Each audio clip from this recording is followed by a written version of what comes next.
Welcome back, everyone.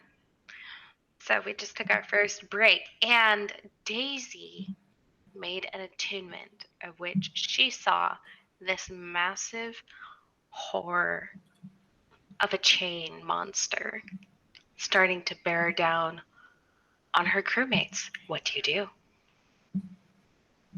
do? Daisy's gonna say something. You're gonna hear an audible gasp from behind. Daisy's just like, oh, and They're like 50 feet in front of you and keep getting further and further away towards this. oh, that's the what the. Yeah, I was like, where's the consequence from that 4-5? Okay. Yep. Um, And you see one of the massive arms and whatnot reaching toward them. They have no idea that this is happening because there's fog and they don't see anything in the fog right now. And it's whipping out towards them.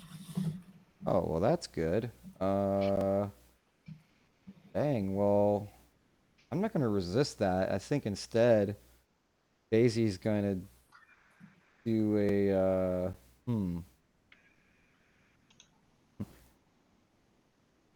I mean, the idea. Okay, yeah. You know what? Daisy's gonna. So we understand, right? That like I know as a player, but our characters know that basically the last one standing is the one to get the money, right? So I don't see You as much do, I think. advantage in Daisy really throwing out a Tempest bolt to save y'all's butt. Oh, so that's how Daisy viewed it. Okay. Because all I said was you have to make it to the end and get paid. Make it to the end to get paid. Well, Daisy's gonna try to get to the end, so Daisy's gonna go up. She's just gonna like rush up out of reach. Just try not to be within reach herself, and Okay. and and leap over the ones that don't make it. Okay. All right. So with that, Professor and Coil, as you guys are walking towards this noise, it's getting this horn, it's getting louder and louder. And then all of a sudden, the fog like parts because something is moving quickly through it. And there's this mass of chains and everything else that wrap around each of you and start to pick you up. And lightning crackles in the background, a little bit of thunder. And there on the dock, you see this massive monster with two heads. The horns are glowing, and this noise, this cacophony is coming from the orifices of glow in their faces. And down below, as you get close to its faces, down on the dock, you see Daisy and another figure, and it's Neville in a rain jacket. Are you not entertained? What do you guys do? You are currently grappled and being lifted up in the air by a chain monster, which Daisy chose not to warn you of. Mm-hmm. I would like to do a flashback. All right. What kind of flashback would you like to do? Of using my ability where I imbue a memory into my ammunition. And specifically, it's the memory of being like choked by the ghost snake or whatever. All right. Daisy's making a show of it back there, right? Like Daisy looks like she's been surprised. She looks like she's been surprised. She's like, oh, and she like kind of waywardly throws some lightning out there into the void. So roll sway. We'll get to that. Yeah, I probably should at some We'll point. get to that. To see if y'all notice, Where did you get the memory from? Yourself? Yeah. Mm-hmm. Do you remember it after you imbue ammunition with it? I don't know. Let's say maybe I can, but if I want to, maybe if I can like sacrifice it to give it more effect or something. So you want to still remember this moment? Well, considering there's a giant chain monster, I'm willing to let it go. You're willing to let it go? I'm gonna say that's gonna be a 2 stress flashback because you're literally ripping memories out of your mind. Mhm. So that in and of itself is a traumatic experience. So it will be 2 stress. I will say you and the professor are in a desperate, limited position for start. If Daisy would have given a warning, you may have been in risky or been able to make an action before being picked up. So some of you are in different positions than others. So if you want to make an action here, it is going to start out at desperate limited. Sure.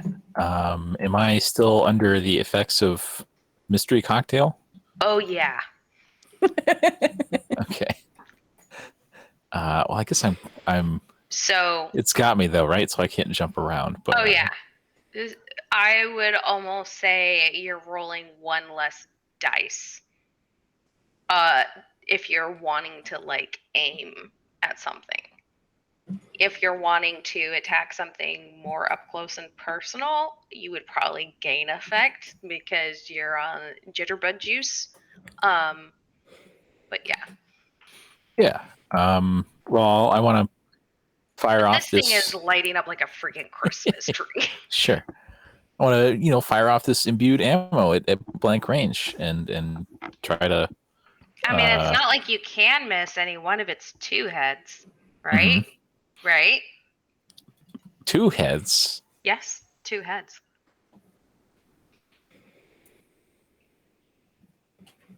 Oh yeah, it had 4 legs and 2 heads, I think. 4 legs, 2 heads, 2 massive tree trunk of arms, essentially. Yes. Total beefcake. I mean, I think to make it look good, and to really sell it, this is I'll spend a stress, I'll take a stress, to lend you a die. Sure. But to like pretend to keep up Like the assist. facade. No, to actually give an assist when they do their action so that it looks How good. how are you able to explain to me how Daisy is assisting? Well, I said I was doing some like pretendish lightning, so I guess I'll try to actually use the lightning and like start to arc it over into the direction of the tentacles and To sort of be a distraction? yeah, as a distraction, Okay. adding to the Spend your chaos. stress, gain your dice. Yes, this is to give give you a bonus die. So let's start negotiating, I guess. So I'm skirmishing. What am I starting at? Desperate limited at -1 dice because you're on the jitterbug juice, but you just gained a die from Mark or Daisy. Yeah. So that is negated. All right. You have special ammunition and I've got special ammo and ghost fighter, and I think I'll choose. Both of us are contaminated for the thing. okay. So Professor is also going to experience this as well. Well, probably. Yes, because it's on impact. Everyone nearby relives the memory. Yeah. Mm-hmm. Yep, for sure. Okay. So does that give me standard? Great. What?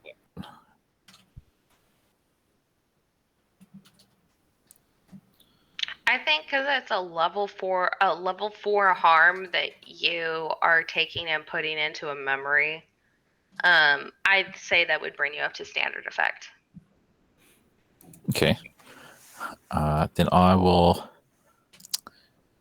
You know what? We're gonna speed run, right? This is a 3-shot, probably. I'll push for a die and effect.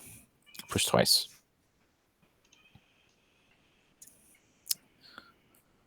So desperate. I think we're desperate. Great, right? Yes.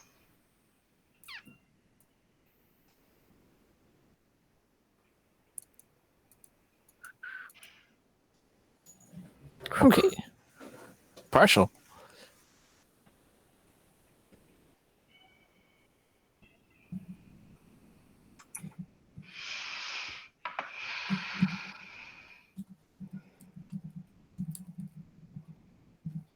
You succeed. What does it look like when this goes off? Yeah, I think I'm like, gripped in its chains, right? I'm pressing this special shell into the cylinder, and then I managed to just finally squeeze off the round, and it fireworks everywhere, and everyone's impacted by this psychic shockwave. Mm-hmm. So you have a partial success. I think it's going to get angry at you and swallow you whole. Okay.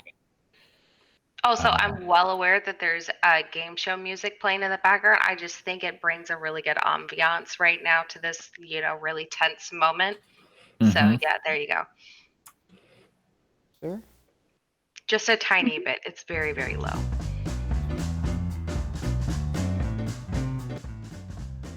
Would you like to resist that consequence, Esker? Well, so does that mean I'm dead, or am No. I? Okay, then no. You are traveling down a dark passageway. Excellent. Professor, you see Coil. Also, I assisted on that. Just throwing that out there. Yes, you did. If You, I Kind of means I could be yeah, screwed. that's true. hmm You see Coil fire essentially what appears almost like a flashbang in your mind. And you suddenly start like choking up and like freezing in place as you're being grappled and like reliving the memory. And then as it comes back to present, you just see Coil's feet going meow and just being gone. What are you doing?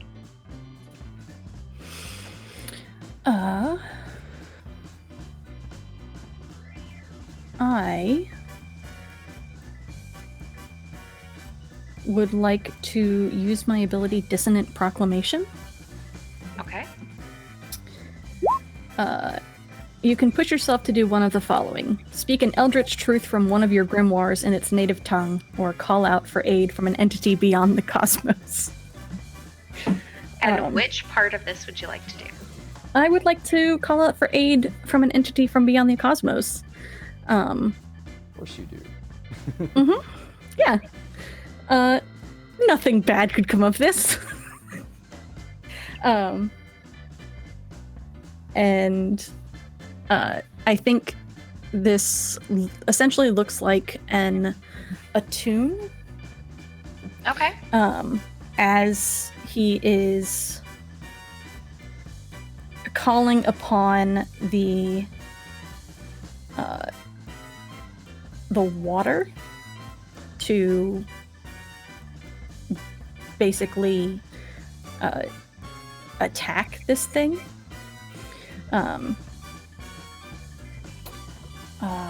So I push myself. I still get one of the normal benefits, so I'm going to take a +1d for that, probably. Okay. Your starting position is desperate limited Okay. based on your current And- circumstances.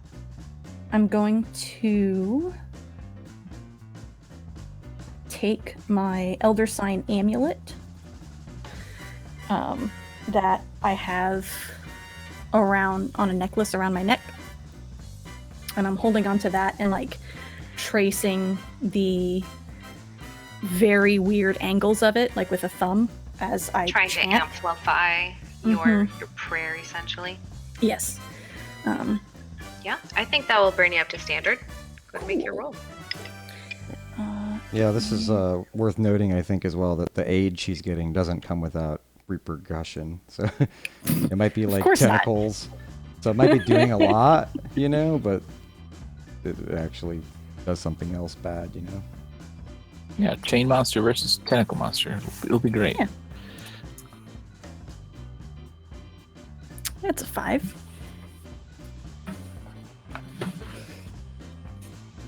Doing stuff. You succeed.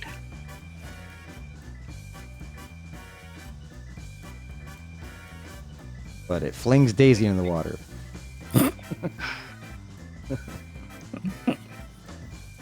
You succeed, and the water beneath the chain monster begins to bubble and foam. And it's getting more and more turbulent until bursting out from the ocean are these emerald colored wet creatures flying straight out of the water as a horde. Up and up they fly, up the chain, up the monster, screeching and biting as much as they can. Some of them almost appear as bits of broken seaweed that have been given sentience, like a limp bat being tossed up with great velocity towards the heavens. And as it goes up, the chain begins to almost seemingly to break down and to vanish amongst this mass of creatures that are assailing it. The smell of salt and especially seaweed is very, very pungent to you in this moment. It's almost like it comes like a gust of like up. But there is a consequence. You vanish in this mass. Do you resist this consequence?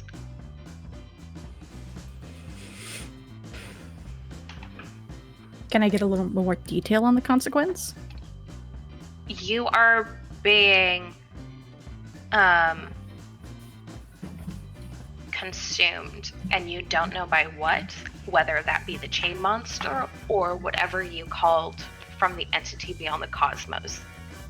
You are going to become lost in whatever this is. For the moment. For at least this, or for this scene. Is that a success? The chain monster is Discord. The chain monster is falling apart. Aspects of it, the water, the chain aspects seeming to fall apart, and the chain dripping more and more water as it begins to loosen and lose aspects of itself back into the water. Yeah, I think Yorath is just laughing, like he's thrilled that this worked.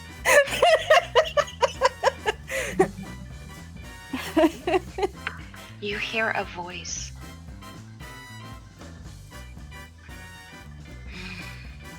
Join me. Allow me to show you the wonders.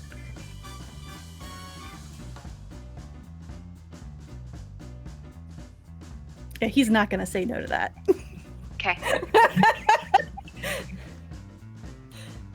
Daisy, you have just witnessed both of your crewmates vanish in a chain water monster that transitions into a flock of flying seaweed-ish creatures as it literally consumes and tears apart the chain monster droplet by droplet back into the ocean, and then they slowly fall with no sentience back down like wet leaves into the water until there is nothing left but you, the dock, the fog, and the water.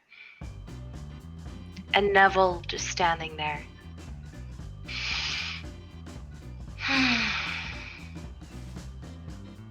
Little melodramatic, don't you think?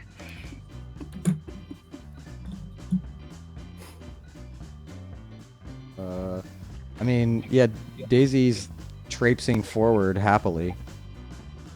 Like, she looked all disappointed at first, but then when she sees the other two get, like, lapped up by these creatures, she's, like...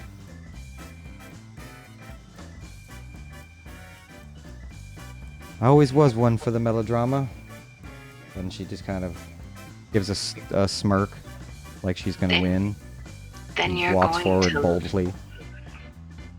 And as you walk away, I think the thing that Neville says is, then you're going to love this. And he runs forward and pushes you off the dock into the water. Nice. You cannot get out of this. It is wet. You seem to be sinking. The push that he had was just a normal push. I mean, you're an elderly person. It's quite easy to lose your balance on a slippery, wet dock, especially with what just happened. But it also changes, like, you can breathe. And then it goes from being, like, wet to a little bit more of a viscous, and then it almost seems like you're falling through sheets. It's a very strange sensation until you land on a little tiny dais, not Dallas, dais. And you land on it, and it's a little squishy, and you kind of stand there, and there's this light above you. And somebody, your friend Amos, is standing before you. Oh. Yes, Amos, my close friend, I think? Yes. Okay. The possessor goes, The wearing possessor. a very, very handsome body, all gussied up in a suit. Okay, a little context. Amos is my former romantic partner. Okay, so this is like my dead husband, I guess. Potentially, yes. Or, no, you know what? It's not the actual... Okay, this isn't her actual husband. This is someone that she was romantic with, that she wanted to marry but never could, like almost like an unrequited sad love thing. But they were close. It's just that they never tied the knot, you know. He's standing before you, passed. Daisy. And he's holding a bouquet of flowers. And he hands them to you. Right. Yeah, Daisy And then he reaches kind of out. like holds out his arm for you to put yours in his. She does, as she's done in the past. Very comfortably, she puts her arm interlocked with his. I'm so excited. She blushes I and just- looks happy to take his arm. Oh, buddy. And you step off the dais and towards the door that gets opened before you, switching back to where Coil, a similar thing happens to you as you're in this darkness, being consumed by watery chains and then turning into sheets and then landing on a little dais. You are greeted by Dusty.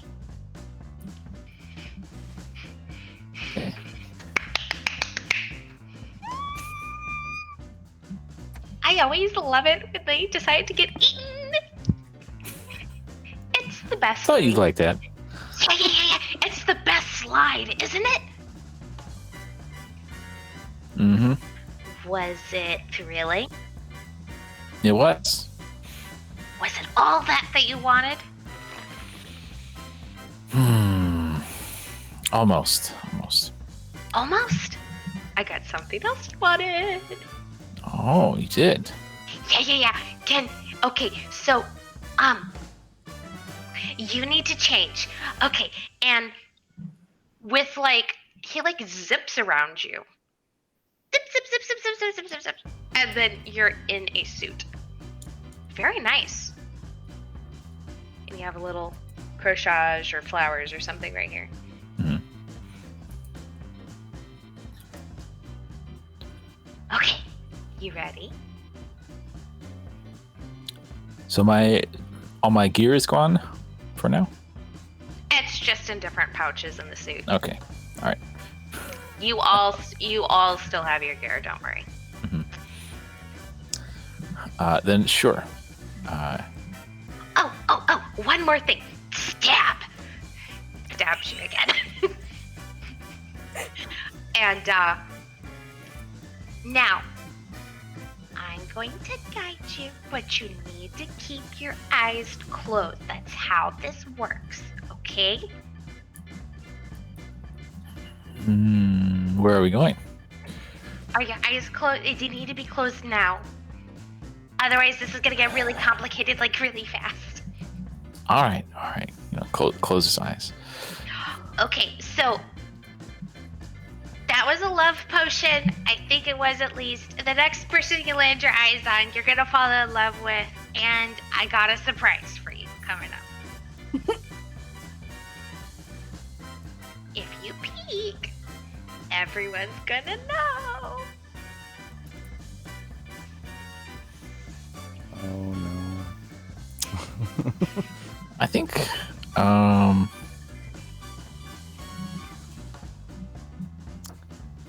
So this is a bit mind controlling. So I like to turn it around, and I saw this. I forget where I saw this, but I'll get out a mirror and look at it. Ah. Love that. As you are being led through a doorway, and you're beginning to hear an organ play, it's very like wedding march music, but it's like peppy and still in the game show kind of music and whatnot that's going on. And all of a sudden, you take out a looking mirror out of your pocket and you look at it. You see the handsomest, the sexiest, the most smart, like, this person has everything in all the right places.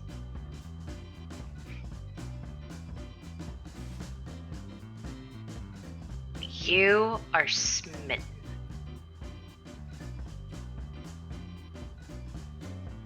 What do you do? Well, who else is here? There seems to be a chapel filled with people you don't know. You're being led by Dusty, but you are smitten by a reflection of yourself.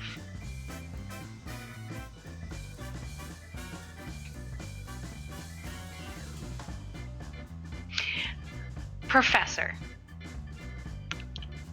you don't go down, you go up. Up with the cosmic eldritch power that you requested. It becomes dark and wet, aspects of seaweed, the creatures kind of adhering to your clothing and everything as you are flung upwards towards the heavens.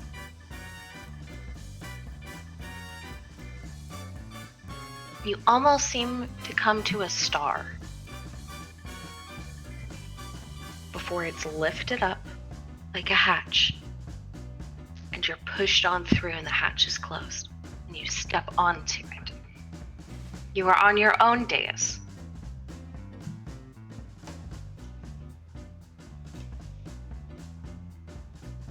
And standing before you is a woman dressed in an ivory silk gown.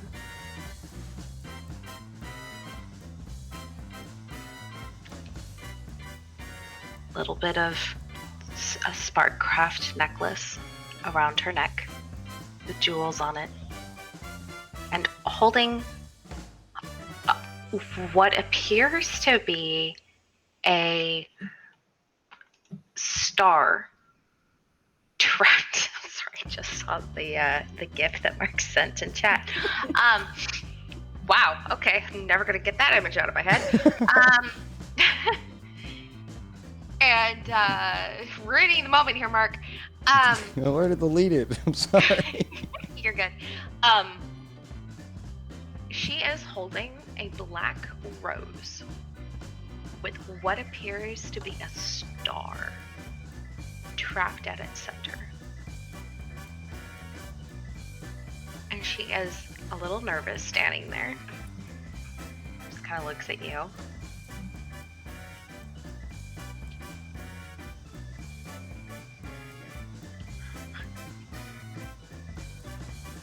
Thanks for coming.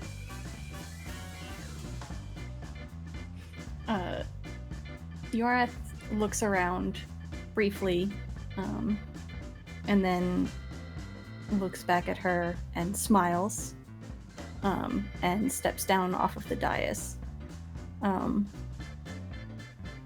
Your And- clothes do appear like a very nice suit. Excellent. And he says, he bows and says, it's absolutely my pleasure.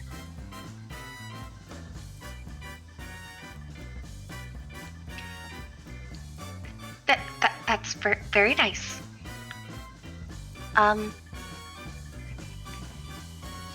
Yeah. I haven't heard somebody request me like that in a long time.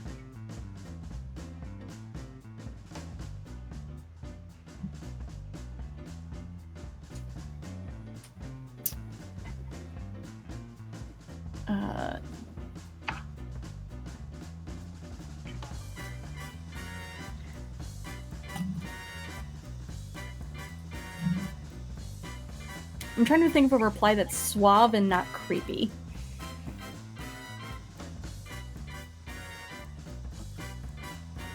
I think he says, well, thank you very much for answering my request.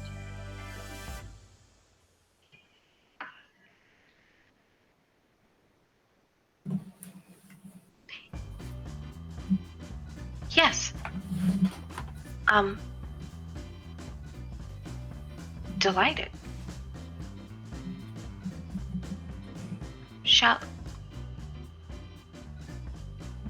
we go through? I mean, if you... Absolutely. And he offers his arm. She will put her arm in yours, but you'll notice that there's a lot of movement under the sleeves. It is probably not a true form, whatever this person is. Excellent. Who does it look like anyway? I think that will kind of get revealed as the door gets opened and you enter in a chapel-ish space, and you see several aisles. It seems like be like almost like a hexagonal chapel, where there's multiple different doors and multiple different passages, all leading up to a central dais space. And as you're walking through, you see Daisy and Amos walking hand in hand. You see Coil making out with a mirror. And then you have this. Everyone else will probably know who this person is. But as you're walking and you kind of get a little further on, Professor, she'll just kind of look over at you and say, I'm Florence. Nice to meet you.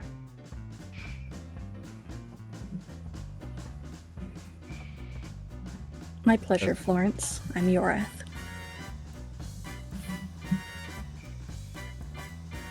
Yes, and for the audience and players, this is Coil's rival. Word.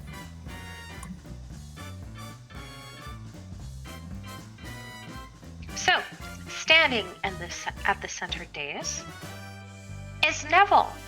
His suit has changed. He's now wearing like white robes and everything else, looking very professional.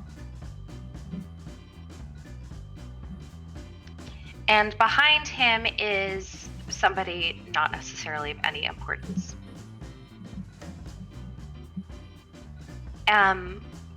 Starting to talk about, we're gathered here today to join this couple and hold the soul matrimony, and just blah, blah, blah, blah, blah. And as you're looking out over the audience or the people that are sitting in the pews, it's very much the same audience that was sitting in the theater. And you each come to essentially an aspect of front of the dais. There seems to be, like, down the row or the aisleway between each of the pew rows, there was like a red carpeted area, and then it goes to like a circle-ish band around a certain section. There seems to be a hexagon is 6 sides, so there's 6 round circles with a golden band around each of them on the floor. And like the rug separates at that gold band, and then there's like a little round rug that just goes in the center of each of those circles, and you each stop on those.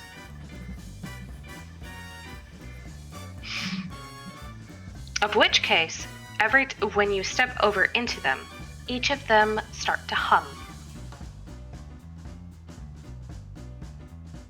And this is the part where Neville goes ahead and looks at each of you and is like, now, beneath your feet, I know this is such a delightful part. Such a flair for the drama. Question is whether or not you're willing to bind your soul with another, or off you go. The circles beneath your feet are electrified, vats of electroplasm, blah, blah, blah, blah, blah, beneath them. I can demonstrate if you'd like. And you kind of like look over, and there's one of those round circles that has nobody standing on it, just Dusty kind of like floating there. The floor like opens up beneath Dusty, and Dusty goes, ah! And falls back into it, and then kind of like floats up like he faked to death, you know? But you can see the bubbling electroplasm below. Don't worry, it's fresh. We collect it weekly. Surprisingly, people can't seem to stop producing the stuff after they're dead. Really should figure out how to market that. We'd actually all be comfortable here. No matter. So, question is, which one of you are ready to go ahead and bind your soul with the other? Huh? Till death do you part, or, in this case, ever after? Looks to each of you. What are you doing? I mean, I think Daisy's like walking forward before they're done talking. Like Daisy's the first to volunteer, for sure. Yeah? She's the most likely to, yeah. She would kind of be a little bit suspicious, right? She'd be looking at the ghost at her side to make sure it's the one that she remembers. Is it Amos? Yes, it very much is. And as you step forward, he goes, oh, there's a catch. And the other 3 doors that were empty, that had nobody come down them, open up. And Coil, you're going to see your friend, Tal, come forward and stand on a circle. Daisy, you're going to see Quellen come forward and stand on a circle. Professor, you're going to see Avani step forward and stand on a circle. Now, there always is a cost. To be bound forever in all eternity, well, I need souls to go ahead and power that. So, you either lose this person forever, or you sacrifice somebody you know. Somebody dies, somebody wins. Question is what you're willing to do for it, and which one you'll save. Are you going to save yourself? Or are you going to save somebody you love? What are you guys doing? Essentially, the decision being made here is you can either bind your souls together with the person you walked up with, or the opposite person on the other opposing circle dies. It's my rival. So Does the person that we are currently standing with die if we choose the other person? Oh, there's always one legal one in the group. Margaret, Marjorie, Magnolia. Right, Magnolia. Don't get upset with me. You're the one who decided to change your name to some budding flower. Yes. The person you're standing with dies. If you choose the other person.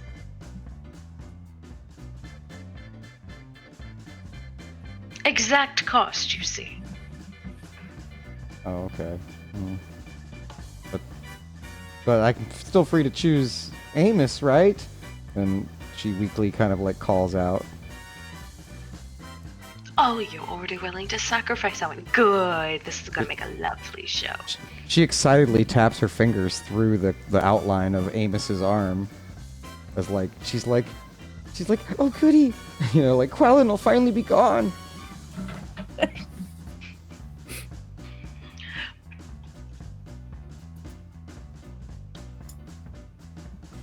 I would like you to make a roll. You go ahead and decide, Daisy, what kind of roll this is. It is a fortune roll. On whether or not you believe Amos is okay with your decision to sacrifice somebody else for somebody who's already dead.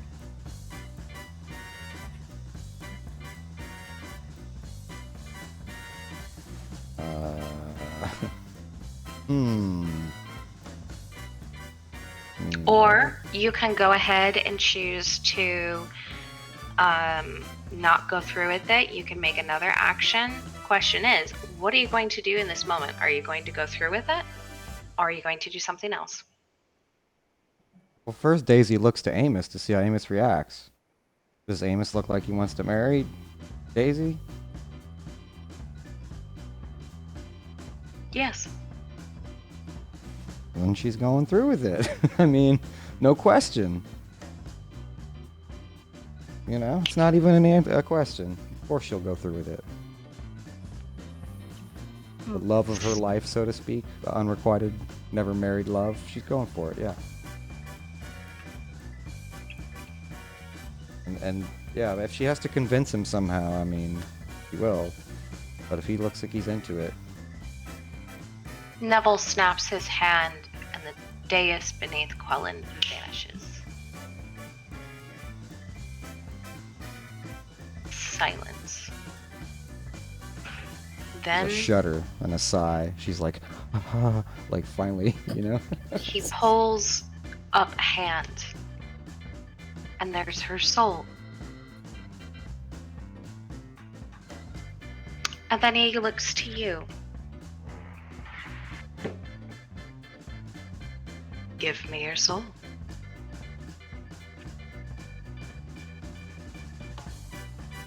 My soul. Yes. I need to imbue yours and his for all eternity. With hers, I combined it forever.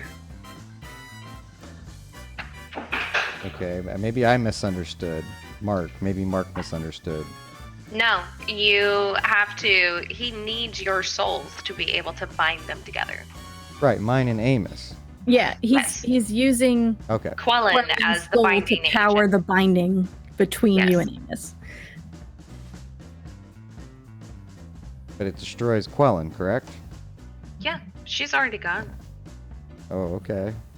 Then, of course, yeah. Be Okay. haunted by Quellen forever? Sure.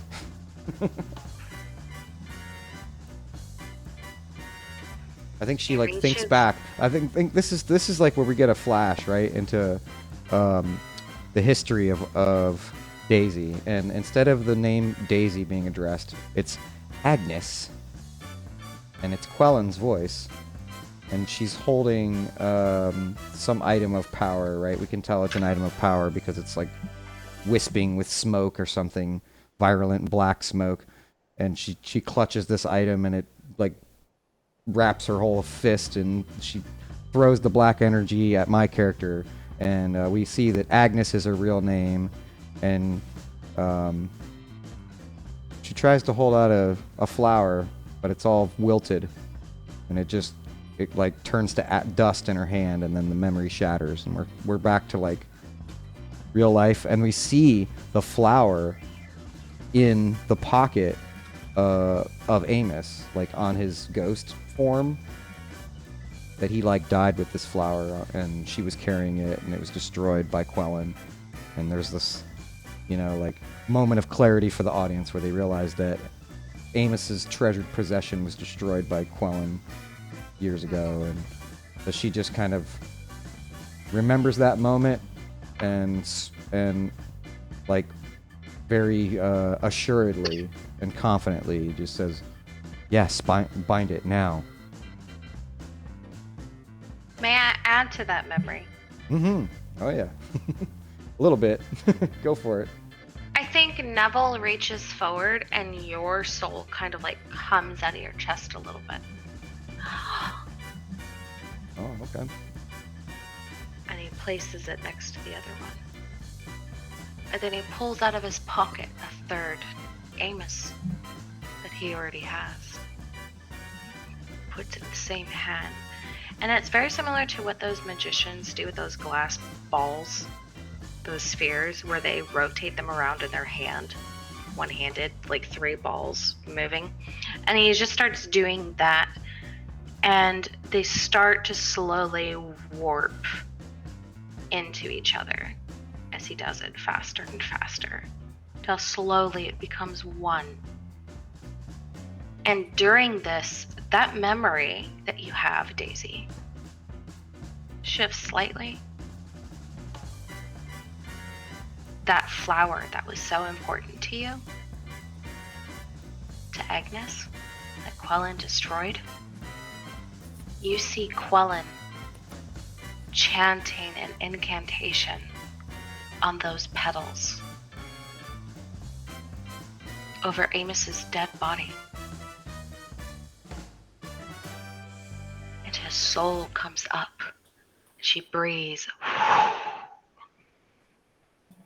And he stays. Quellen is the reason why Amos is still a ghost, and you can talk with him. You can interact with him. She essentially saved his soul, and with that, the binding of the souls in Neville's hand is complete into one beating orb of soul. He holds it in his hand.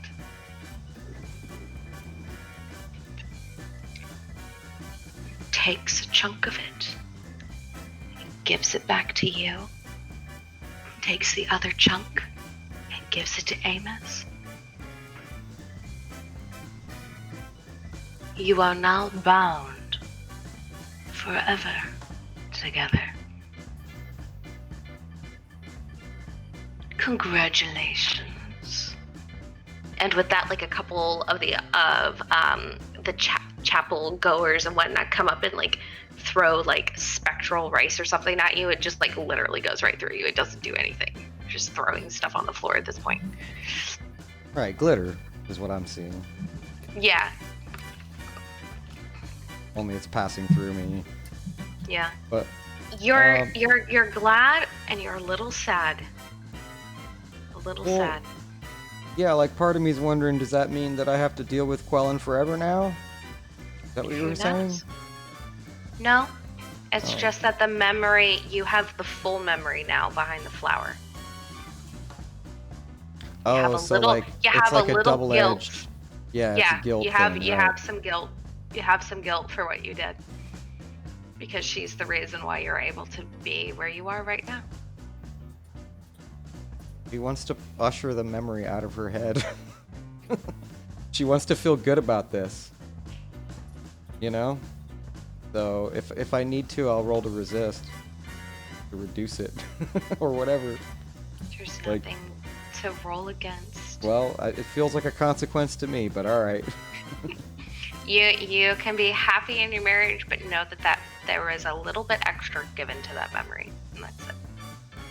You can choose to remember it or forget it. It's up to you. Coil, how are you doing, buddy? So can you recap? Like, are we in the circles? And what's the choice that I have right now? It's me or tall, basically, right? Yeah, you are making out with yourself in a mirror. All right. So this was all an elaborate plan. I would like to do a flashback. What would you like to flash back to? Well, of course, I convinced Dusty to take all those explosives and the electroplasmic ammunition and dump it underneath the stage. Oh yeah? The one I'm standing on right now? Yep. Well, the one Yeah. that would All of you are disrupt. standing on above a massive vat of electroplasm? Yeah, we can do that. Well, I thought one of us would step forward, that's all. That was all I was saying. That's not just me. Was this before or after you got high? Probably right after. It was coming on.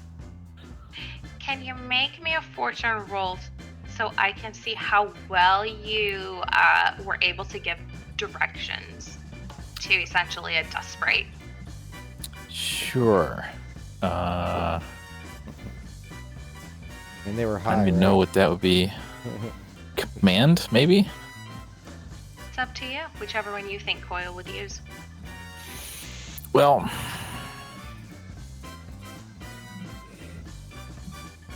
perhaps this is more about knowing where to place them. And so maybe I'll do a tune.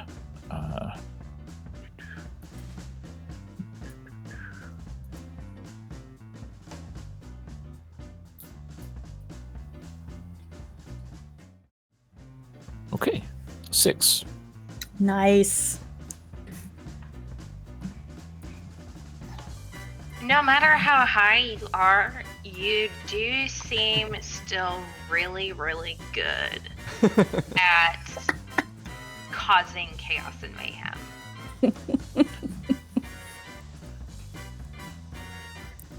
They do seem to roll all the sixes when they're stoned. Yes.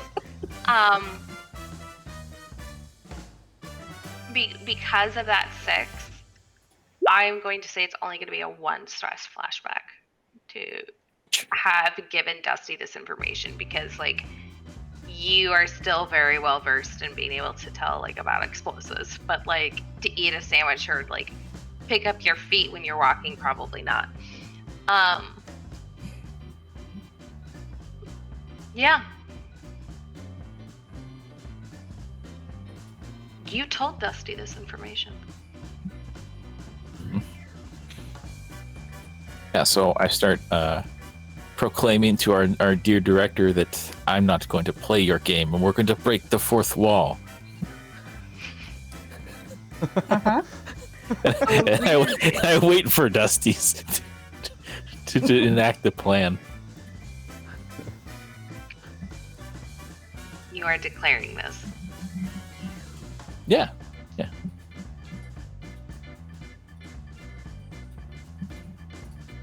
and provoking the audience. You know, like Yeah. I'm trying to think how this would work.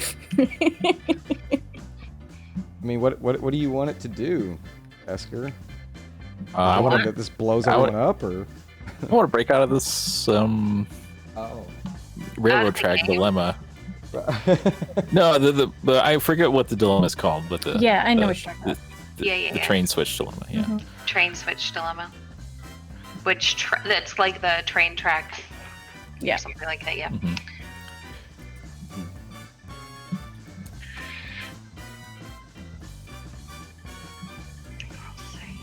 Yeah. Dusty's just kind of like sitting there. Oh! Oh! Duh! Right! Duh!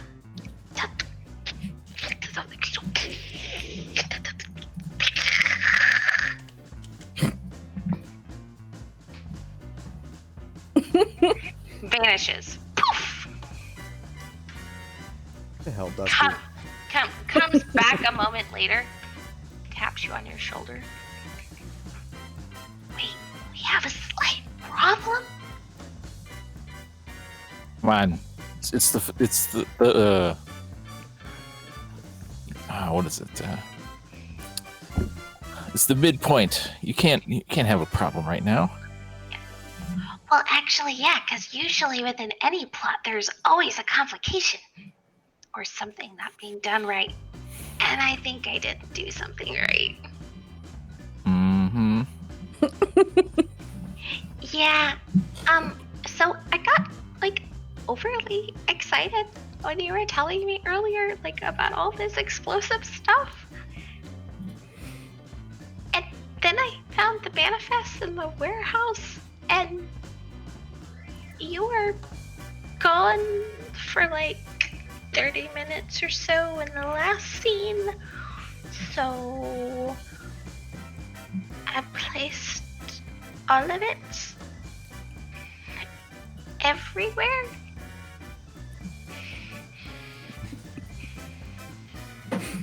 Right, it's too good. Everywhere.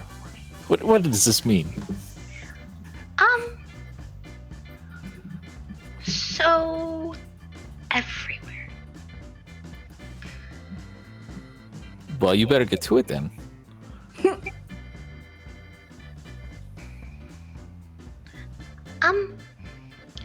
But you won't make it if I do that. I think I will, and I'm gonna grab onto Dusty. Wait, what are you doing? What are you doing? If I'm going down here, going down with you.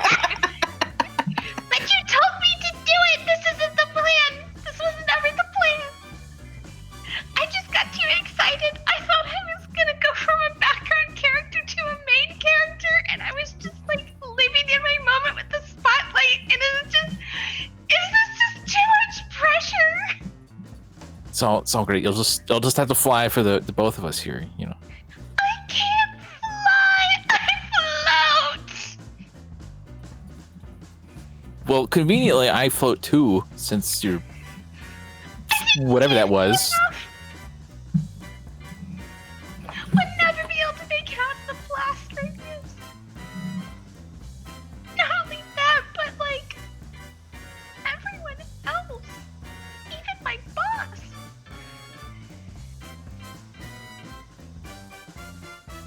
His eyes get really, really big.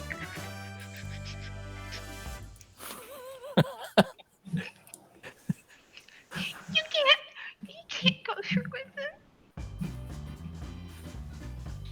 And he holds up Alright. the mirror to yourself. You love yourself too much. This is a good point. I'll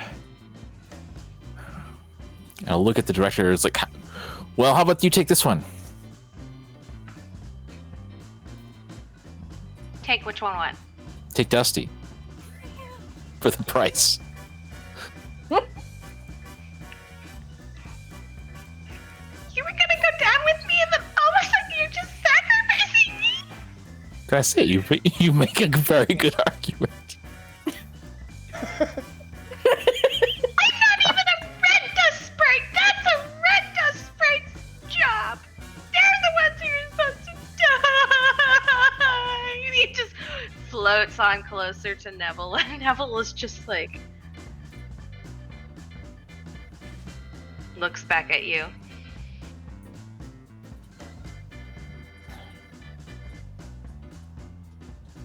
Changing the game, are we?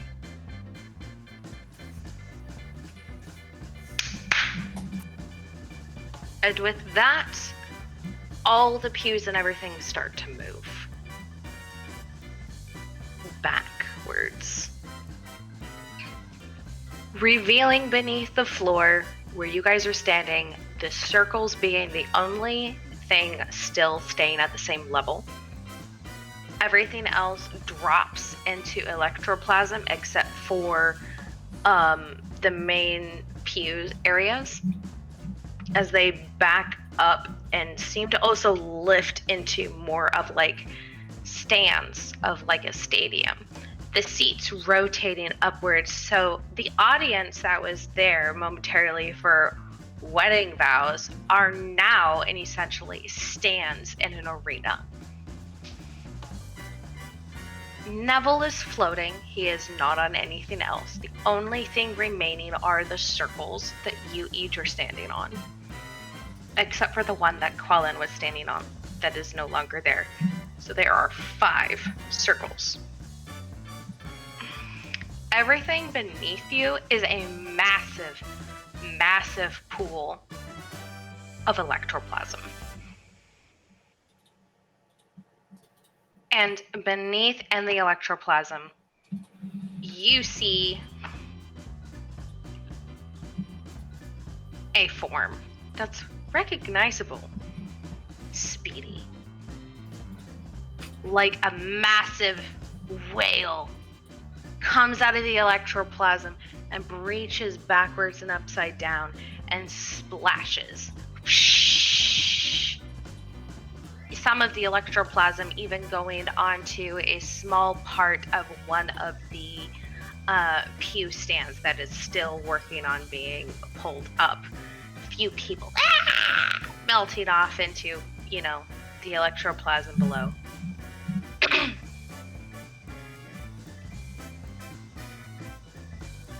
So, question is, how many of you is it going to take falling and dying for somebody to cut a deal?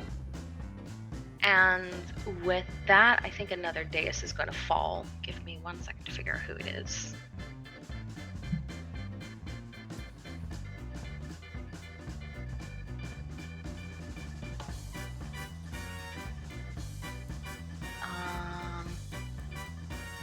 So that's 1, that's 2. Actually, it's the dais Daisy and Amos are on.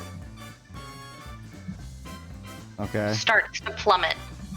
It plummets? Starts to fall. Plummet into the electroplasm. But you, Daisy, are picked up by Amos. He's a ghost. He picks you up and he moves you to another dais. My Amos, you've gotten so strong. At this point, there are only 4 daises left. I'm gonna put a 4 clock onto the table. You guys need to tell me what you are doing to escape. I mean, I'm not doing much. I'm like ready to accept my fate, but I'm like personally wondering what happened with that. Did his explosives like go off into the electroplasm too? Oh yeah, they start exploding in there.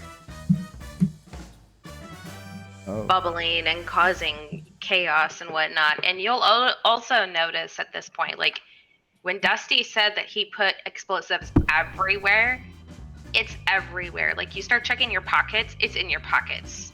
And then your other pockets, it's inside your gun. How he got in there, you're not exactly sure. And like now you start scanning everyone else. And everyone has some sort of bulge of dynamite or grenade or something popping out of there. It's in the pews. Like, how this little sprite was able to move everything around, like, you have no idea. Right, but that'll kill me if I leave that where it's at, correct? Yeah. If you recognize that you're carrying it, the only person that notices it is Coil at the moment. I mean, What it's is the tempting. to not Professor give a doing? shit. Because we've seen what Daisy is responding to in this moment. We're also seeing what Coil has responded to. How is the professor responding to this? So I think at first, he was looking at Florence and trying to judge how they were feeling about this, because they seemed extremely surprised to be here. And then this started happening. And I think he frowns for a second looking at Florence. And then he holds up a finger, and then he starts patting all of his pockets like he's looking for something. And then he finds what he's looking for inside the suit jacket. And it has a little tag on it that says, to Eorath, God, I gotta think of some kind of witty...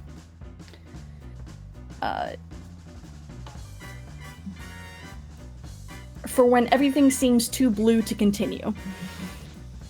And I am going to spend my load for a pluperfect parcel. Excellent. A parchment-wrapped package with "open when appropriate" written in your own handwriting. You don't remember what you put in here, but it will probably be exactly what you will have needed. Whenever you open this parcel, it is serendipitously useful, though not what would have been obviously appropriate for the situation. It must be something you would have access to and can be no larger than a bread box. What do you think this is? I don't know. Nothing bigger than a bread box. That's actually bigger than a shoebox, usually, depending on the lobes. We're just gonna say 2 feet by 1 foot by 8 inches or so, being a bread box, if you want to do a couple of lobes or whatever.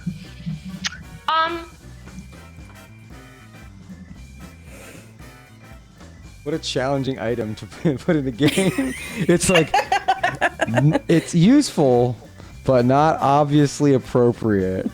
So, It's a parachute.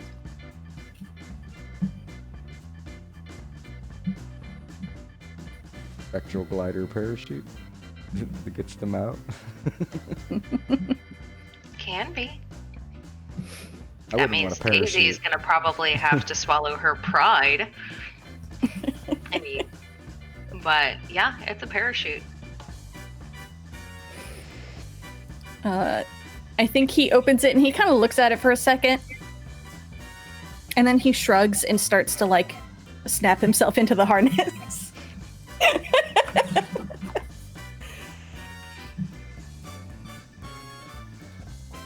So. What are you doing?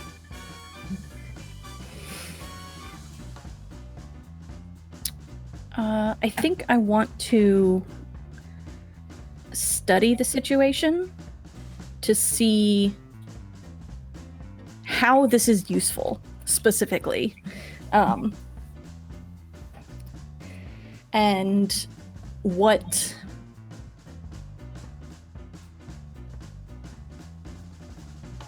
here I'm, besides the explosives, that I'm not noticing. Okay. Go ahead and make me a roll.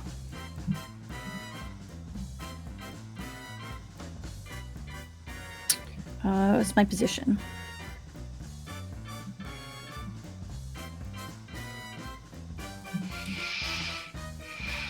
You know, I really try to start these things out and risky, and then you guys just do things. This really feels desperate. It really is desperate, yeah. You're on a very small object. in the middle of a massive tank of electroplasm. Mm-hmm. With She's a- taking the time to study this thing. Yeah. Yeah. Mhm. Yeah. Like, oh, do I put it on this arm or is it going to jam that way? And What is my effect? I say you're gonna start out as standard. Okay. I'm gonna go ahead and push myself for an extra bonus die. And cross my fingers. That's a 6. You know that there are several ways that this can be useful. The explosions that are happening in the electroplasm seem to be sending up geysers of hot electroplasm and everything else. So there are currents that you can use here to essentially use like a hot air balloon. Mm-hmm. Also, you know that Daisy has an ability that would allow her to control the weather. So she would be able to also help you be able to use this. Florence, as you're looking around and studying everything and stopping yourself in, Florence doesn't necessarily seem perturbed about being where she is. This seems way more comfortable to her and familiar than where she was even 5 minutes ago in talking to somebody. And you'll notice, like, as you look down at the dress, it seems to be morphing and changing, and tendrils are coming out from underneath of it to grasp more fully and better, getting essentially a better stance on the disc that you guys are currently on. You're fairly certain that she is fine. Whatever she is fine. Looking over at Coil, you will probably notice there's a lot of explosives. Packed in his coat, his just peeking out of every single which way.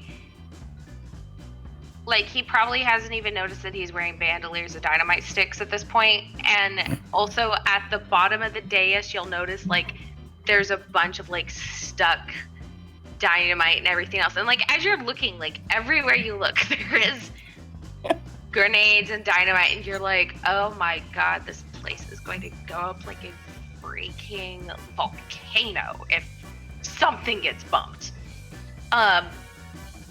Amos and Daisy seem to be okay. They are sharing a disc with Tal right now.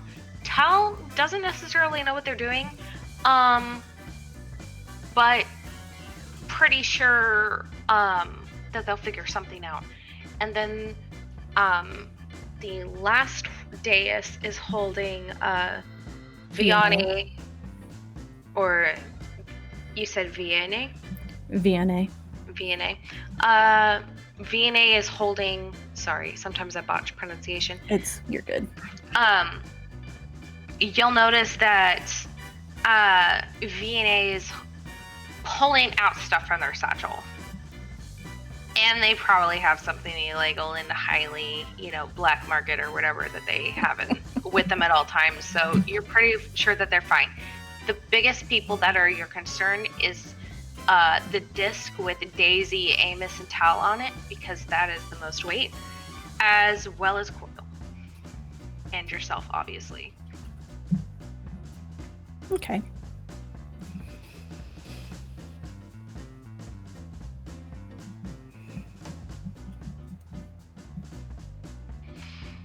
I mean, if you want to have convinced Daisy to do something to help.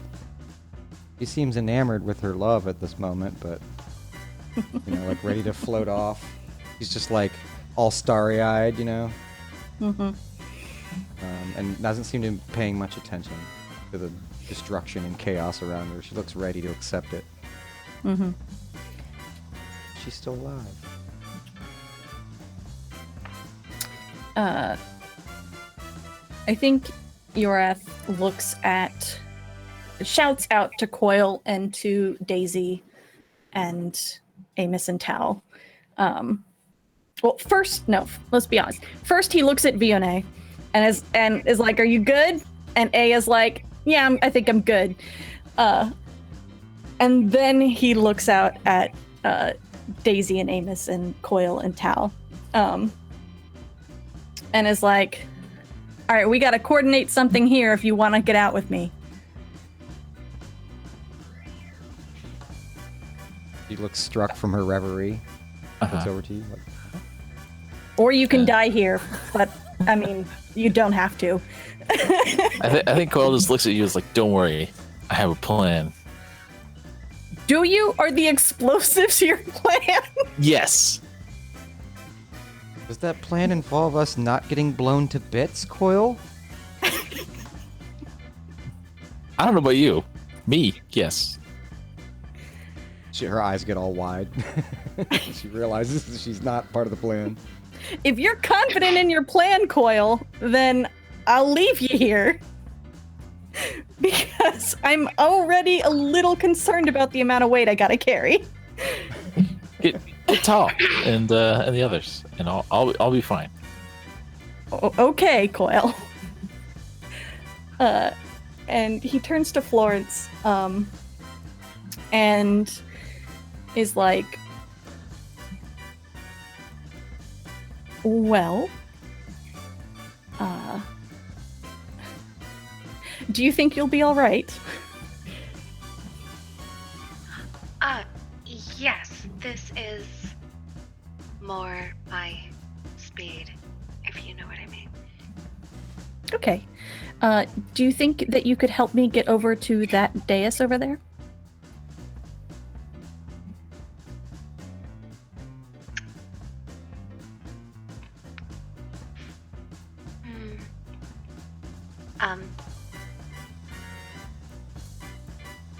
I can.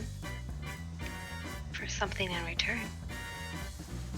He kind of leans in and lowers his voice. What would you like?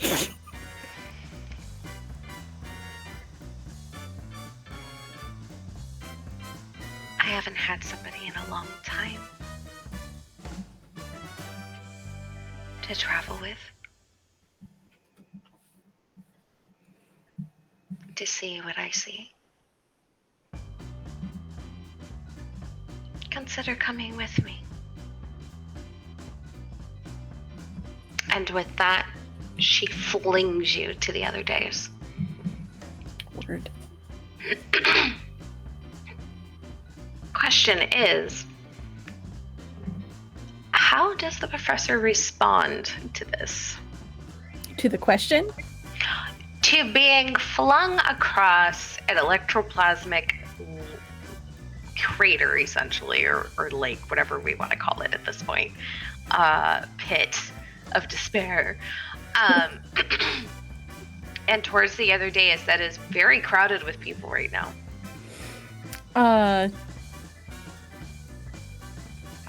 Fuck, what's that?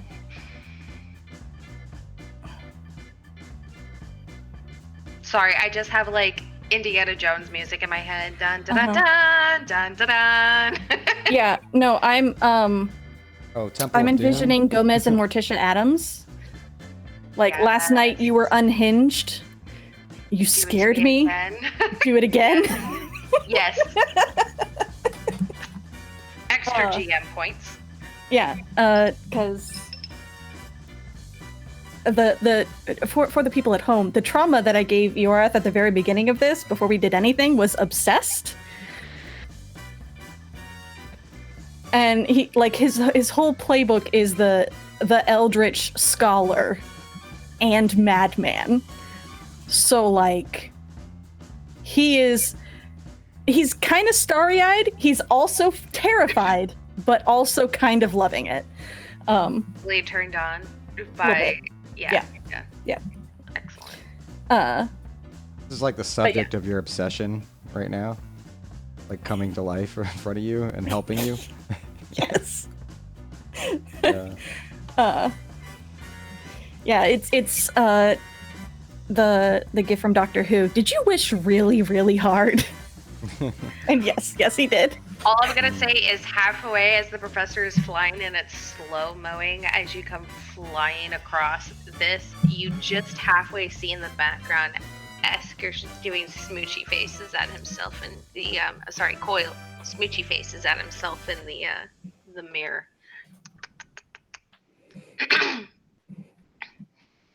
I'm fine, aren't we gorgeous? But yeah, Yorith lands on the dais with Tal and Daisy and Amos. And is like, all right, we probably only have one shot at this. Okay, did they go to safety or no? Are they safe? Oops. You. No, I went to you, the platform that you're standing on, Oh, but to why are help we get all you out. crowding? Oh, you're gonna help me? Yeah. Okay. All right. Well, she does a thing then. She does. Okay, so you're on our pedestal. Yeah. She starts to. I imagine what it looks like is her eyes go white, and then there's like a little pinpoint of blue in the middle. It starts to turn into like spark, and she quickly closes her eyes, and then from behind the lids you can see them like lit. Right. You know? And Beautiful. then the wind whips up and starts to carry you off, and she's gonna try to like grab onto your ankle. Mm-hmm. And, like Mary Poppins, you're like the umbrella lifting us both away. Mm-hmm. Can I see a roll, Daisy, to see how well you do this? Yeah, and I guess I'm trying to leave Bomberman behind, Coil. I don't know, like Coil wants to blow us up, You'll right? see my escape. plan, Coil Yeah, Coil right? established that they are fine. They fine, I asked, okay. They said they're fine. They said they're He's fine. just gonna do a big giant belly flop probably in the middle and call it quits. So yeah, I heard earlier that we were gonna get blown up. That's what I heard. So, I'm trying to avoid that. I don't know. Yeah, go ahead and make me a roll to see how well you can do this to carry the number of people that you are trying to do, because I am guessing that Professor is trying to do this in one go for the three of you on that Mm-hmm. disc. I would Yeah, like like- to assist. Okay. All right. I like it. Yeah, I'm trying to get me and Amos and Irath to a place of safety. And Tal. Oh, and Tal, correct, right. That's your close friend, right? That's Coil's friend, yeah. Oh, your friends aren't in this scene, that's correct. Okay. Vienna Tal.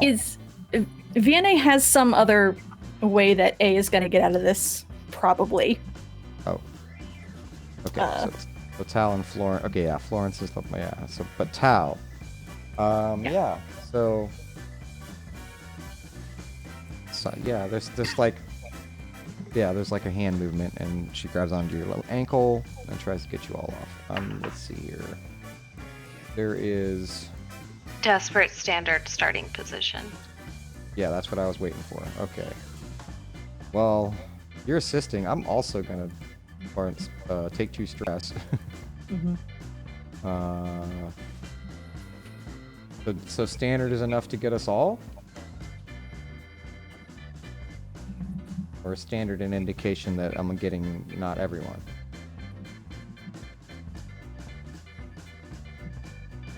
That's up to you. The magnitude of which you want to try to do something. There's 4 people being carried by a parachute. Right, so how many does standard get? All of us?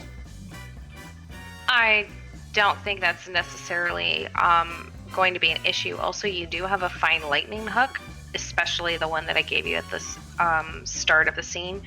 So you can mark that off and potentially get greater effect if you would like. but I don't see it being an issue unless you only get a partial success.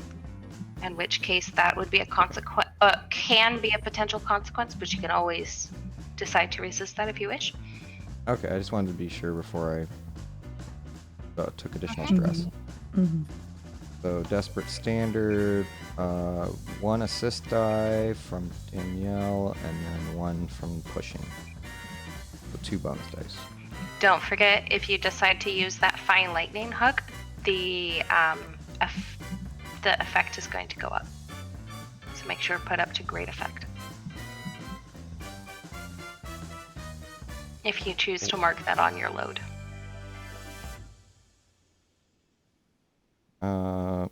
Okay, I mean, I will. I don't know why I wouldn't, but yeah, alright, so we'll do that.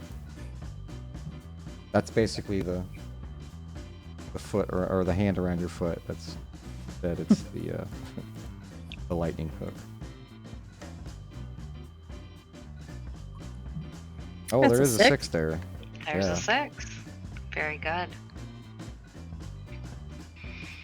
You succeed in getting all 4 of you out of this arena pit chapel space that has transformed itself, and you guys essentially get set outside the church. The outside of the church just seems to be slightly bigger. There's no outward or outside change in perspective. So you guys are simply set down and kind of just land very, very softly down on the ground. No consequences. You're all good. You escape. With like Van- a spin move, I just kind of spin the lightning hook as I take my last step, onto the solid ground. And then, Nice. put it under my arm. Sort of, yeah. Because the other one is obviously still wrapped around Amos. Right. Mm-hmm. Yes. I think with that, we kind of look back to the arena and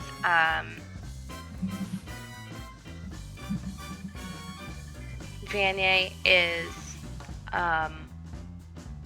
just pulls out a mask, looks at Coil across, and just gives a wink. And then puts it on, and with it, it starts to, it's like an animal mask of some sort. And it starts to open its mouth, and as it opens its maw, it starts to actually open a ghost door in front of Zay, and then they're just able to walk right on through, and then it closes behind them. Nice. Cool. You are left alone, Coil. All right. So, I'm dropping all my gear except for like the gun blade, right? Uh-huh. And I'm waiting till the explosions start going off, and I'm gonna sip my ghost whiskey, put on the clockwork gauntlet, and what I want to do is I have this martial art all about manipulating blasts of electroplasmic energy, which I think these explosions probably are. So you're essentially fighting all the dynamite and everything else across your body, and you're like, I'm just gonna kick this over the edge and have some fun. Yeah, I would like to shoot the explosions, Team Rocket out of here. Go for it. Do you have a bargain? Oh, this is the moment he wants a bargain.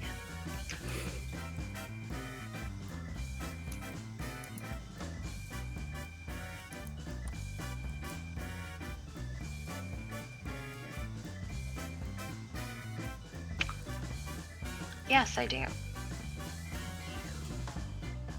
Right before you do this, you see Florence standing behind you. And essentially, potentially a scene.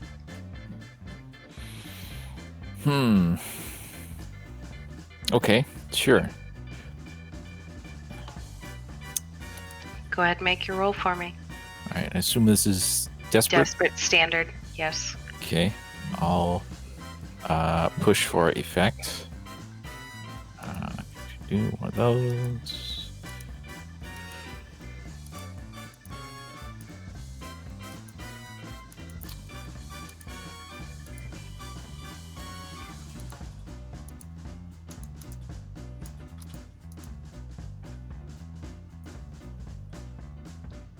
Oh, nice. Okay. Whew. Fucking crit. All right. The last roll of the evening, too. So I'm going to describe a little bit of scene. There's going to be a little bit of back and forth with Coil and Florence. And then I'll describe what happens afterwards with this skirmish. And then we'll close out for the evening. As you're getting ready to do this and you're prepping, you hear a voice behind you, and it's Florence that was standing with the professor. Your rival, standing there.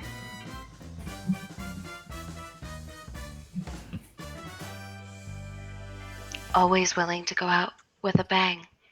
Of course. But I think I'll ask them. I'll make a reference, like just like that time on the in Crow's Foot. You remember that? I want to know if Is your character telling the truth?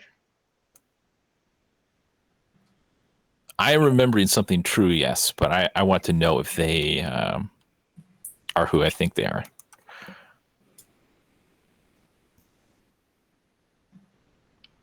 I think you know me better than that.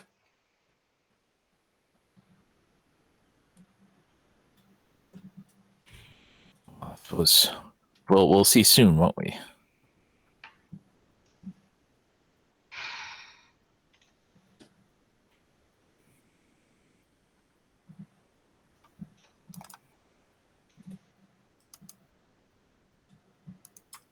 I didn't mean to.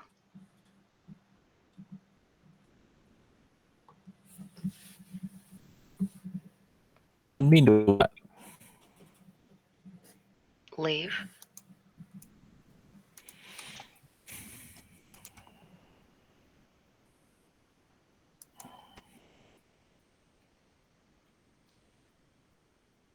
I think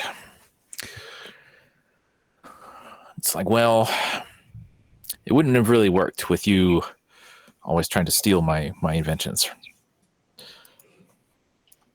It's never about them. I have to go. I have to move. I have to explore.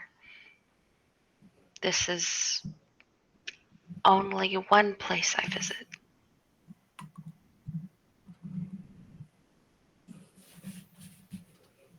Only one facet of the many shards we exist on.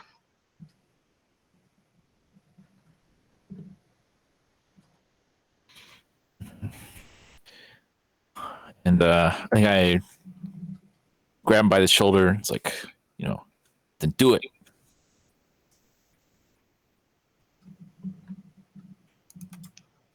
Do you truly want me to?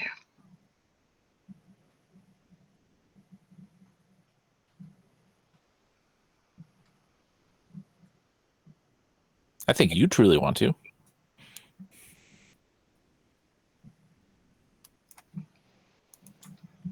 One last send off? Sure. Just like old times. Mm-hmm. Yeah, and I pass the ghost whiskey.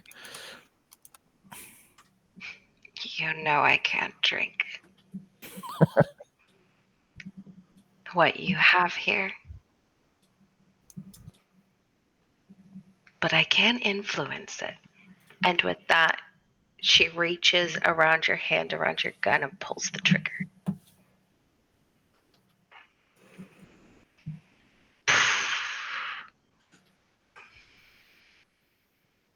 Over the wall, over the church roof, over the steeple. So much power behind this compressed explosion, this moment, like a cannon being powderized and packed just right to cause ignition for propulsion. And you essentially land and kind of like roll on yourself, not to cause harm to yourself. But you'll notice like aspects of yourself, like your feet or your backside and whatnot, is on fire. It was so powerful. And you kind of like do a little somersault thing and land standing up, trying to put out the flames on yourself, standing in front of the professor, Tal, Amos, and Daisy. And coming up behind you,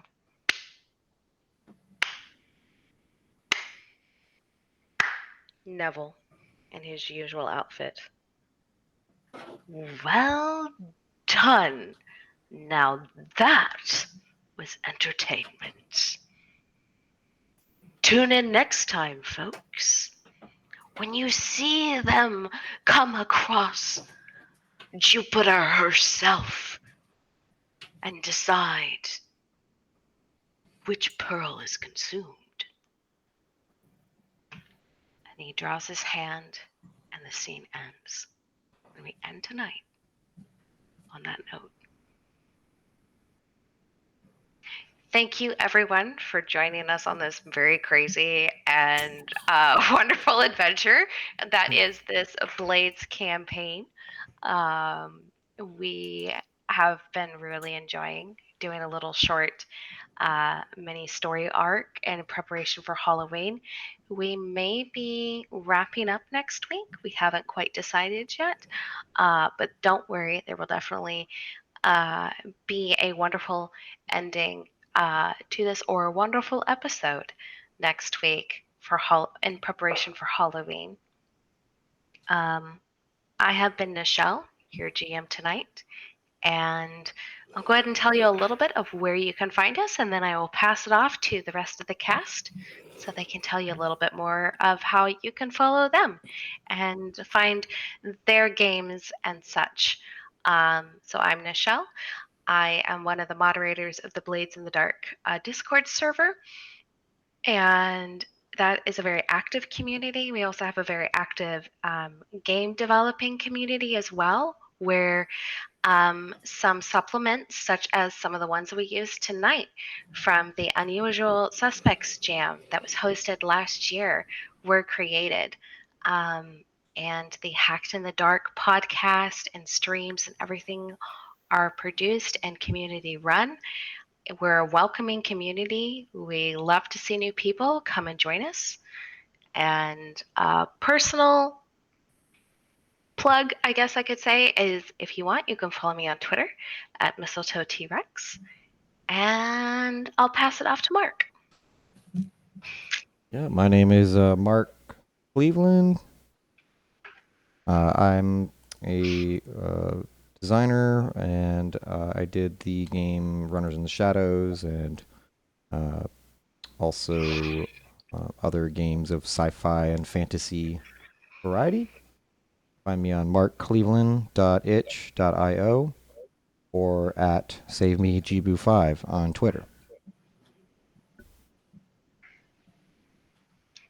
And Danielle? Hi, I've been Danielle. You can find me on the internet at RedtailTalk90. You can find the games that I write, including my own Animorphs-inspired Forged in the Dark hack, Idiot Teenagers with a Death Wish, on my itch at redtailtalk90.itch.io. Come check out my home podcast, The Room Where It Happened. We're closing out our second season, and we'll be starting our third season soon, where we'll be playing something a little special and close to home for us. You can check that out on Twitter at RoomWarePod. And last but not least, Esker. Yeah, I'm Esker. You can find my writing about games at eskur.dev, and other games and supplements, especially for Blades, at eskur.itch.io. Right now I'm working on Escalation, a diceless, GMless Forged in the Dark-ish game focused on cinematic action. Yes, and there's so many people and wonderful content and just community that happens on the Discord. We would love to see you. And until next time, this has been Hacked in the Dark. Good night, everyone.